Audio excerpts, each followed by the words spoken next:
కళ్యాణ గంధాలు కౌగిలికి తెలుసు, రసరమ్య బంధాలు రాత్రికి తెలుసు.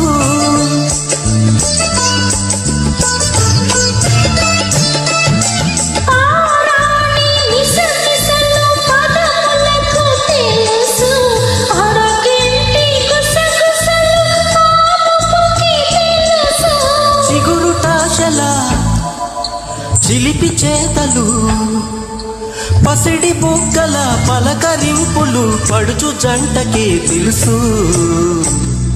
ఇది జరగని ప్రేమకు శ్రీకారం, ఇది మమతల మేడకు ప్రాకారం. పండిన కలలకు శ్రీరస్తు, పసుపు కుంకుమకు శుభమస్తు. కానీ ఎరుగని